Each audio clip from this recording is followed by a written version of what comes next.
KSRTC ഡ്രൈവറുമായുള്ള തർക്കത്തിനിടെ bus തടഞ്ഞിട്ടില്ലെന്ന mayor Arya രാജേന്ദ്രന്റെ വാദം പൊളിഞ്ഞു. ബസ്സിനു കുറുകെ കാർ നിർത്തിയതിന്റെ CCTV ദൃശ്യങ്ങൾ പുറത്തുവന്നു. ഡ്രൈവർ ലൈംഗിക ചുവയോടെ പെരുമാറിയെന്ന പരാതി ആര്യ രാജേന്ദ്രൻ ആവർത്തിച്ചു. ആരോപണം തള്ളിയ കെ.എസ്.ആർ.ടി.സി ഡ്രൈവർ യദു തന്നെ കള്ളക്കേസിൽ കൊടുക്കാനാണ് ശ്രമിക്കുന്നതെന്ന് പ്രതികരിച്ചു.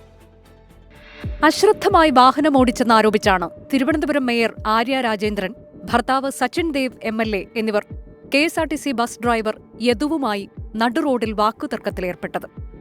പട്ടം പ്ലാമൂട് വെച്ച് ബസ് കാറിലിടിക്കാൻ തുടങ്ങിയെന്നും ഡ്രൈവർ അശ്ലീലാംഗ്യം കാണിച്ചു എന്നുമാണ് മേയറുടെ പരാതി.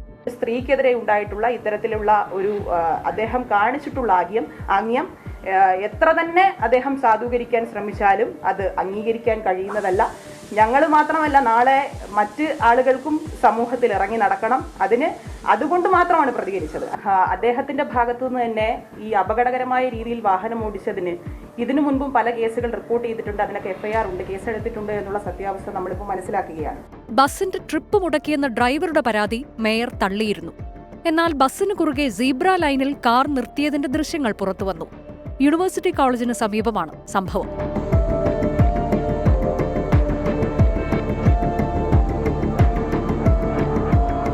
അശ്ലീലാംഗ്യം കാണിച്ചുവെന്ന ആരോപണം നിഷേധിച്ച ഡ്രൈവർ യദു, മേയറും സംഘവുമാണ് മോശമായി പെരുമാറിയതെന്ന വാദം ആവർത്തിച്ചു. അങ്ങനെ ഉണ്ടായിട്ടില്ലല്ലോ. ഞാൻ ആദ്യം തൊട്ടേ ആ വീഡിയോ ഉണ്ടല്ലോ, എല്ലാ വീഡിയോസിലും ഉണ്ടല്ലോ, ആദ്യം തൊട്ടേ ഉണ്ട്. അവർ പറയുന്ന സംസാരവും മോശമായിട്ട്, എൻ്റെ അടുത്താണ് മോശമായിട്ട് പെരുമാറിയത്. എൻ്റെ ഭാഗത്ത് തെറ്റില്ല എന്നുള്ള ക്ലിയറാണ്, അവർക്ക് എല്ലാവർക്കും അറിയാം, ക്ലിയറാണ്. എന്നിട്ട് ജോലിക്കാരൻ്റെ ഇപ്പോൾ രാവിലെ വിളിച്ച് പറഞ്ഞൊക്കെയാണ് ഇന്ന് രാത്രി പോവേണ്ടത്.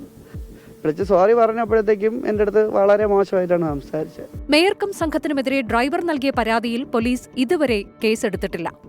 ആര്യയുടെ പരാതിയിൽ കേസെടുത്ത പോലീസ് വീട്ടിലെത്തി മൊഴി രേഖപ്പെടുത്തി. അന്വേഷണം കഴിയുന്നതുവരെ ഡ്രൈവർ ഡ്യൂട്ടിയിൽ പ്രവേശിക്കേണ്ടെന്നാണ് KSRTCയുടെ നിർദ്ദേശം. യദു നേരത്തെയും അശ്രദ്ധമായി വാഹനമോടിച്ചതിന് കേസിൽപ്പെട്ടിട്ടുള്ളയാളാണെന്ന് ആര്യ രാജേന്ദ്രൻ പറഞ്ഞു. സംഭവത്തിൽ മേയർക്ക് ജാഗ്രതക്കുറവുണ്ടായിട്ടില്ലെന്ന് CPIM സംസ്ഥാന സെക്രട്ടറി MV ഗോവിന്ദൻ പ്രതികരിച്ചു. 24 തിരുവനന്തപുരം.